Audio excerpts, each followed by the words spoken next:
You've been able to do this really well with the podcast in terms of, speaking with some of the most successful and influential people in the world, and that's really allowed you to tap into their networks and their capital and their mindset really to build out the fund. And you've invested in like some top companies, right? If I say businesses like Linktree or Be Real or Hopin or Triple Dot, who I've done some work with in the past, you have invested in like companies that have become almost household names at this point for the fund.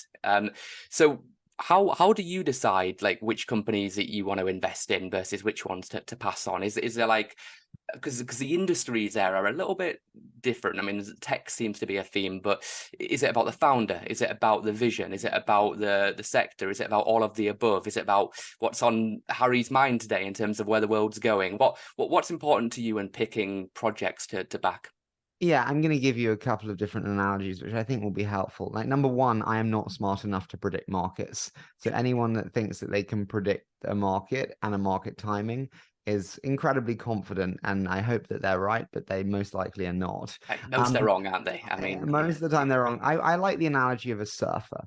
And the truth is, if you want to go surfing and you're a great surfer, that's not enough. You've got to go to the right beach to get the right waves. And if you have that, that's still not enough. You've got to go at the right time. You've got to go at 11 a.m. when the sun's out and the wind's blowing. If you go in the middle of the night, you're not going surfing. If you go when the tide's up and it's dangerous, you're not surfing. So you need the right surfer on the right beach at the right time. And actually, if you have one off there that's severely off, it can materially impact the company's success.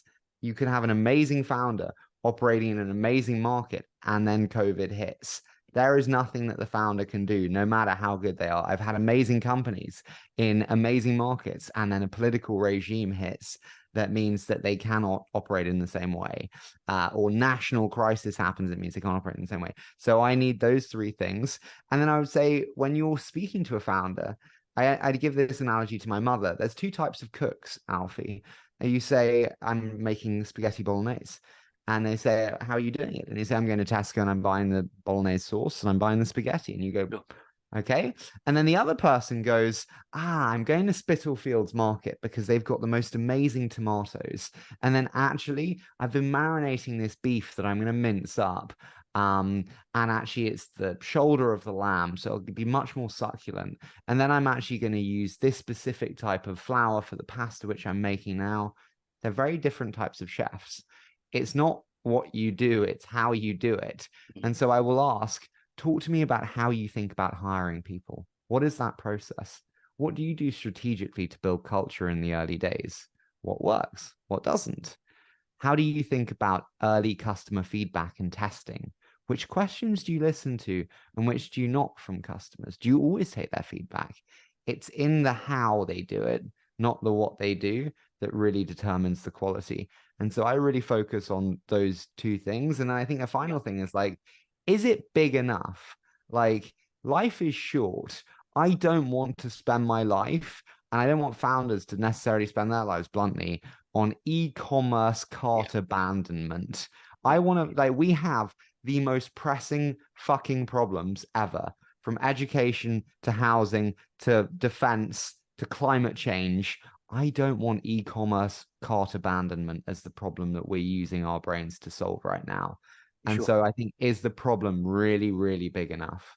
Okay, so big problems, big visionary leaders behind them, and people who you can interrogate with great questions and get articulate, solid answers, which show that they're thinking about the problem in a different way, rather than just following a set of ingredients to make spaghetti.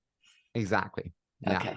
I love your Spitalfield Market reference there. Great place. Shout out to those guys. And the surfing analogy is very true. I'm not a great surfer, but I lived in New Zealand for 3 years and did a lot of surfing out there. And I can tell you, it is definitely not just about the beach or the wave or the board or the skills. It's a combination of all of them. So I can't remember who said this. I think it was Buffett, but he said, a very similar analogy. When you're investing, you don't need to swing for everything. You can sit there and wait for the balls to come, and you only have to hit a home run, once or twice, and then when you got those unicorns, then everything's else Well, falls into place. it's the thing that many people struggle with being an investor, which is you have to be very comfortable doing nothing. Yeah, yeah. Uh, Or passing, analyzing and passing is perhaps how I would say it. yeah, absolutely. But that is very, very challenging, actually, being comfortable not doing anything for a certain amount of time and keeping a bar very high. It's why I feel very lucky to run a media company, so I don't feel like I'm doing nothing.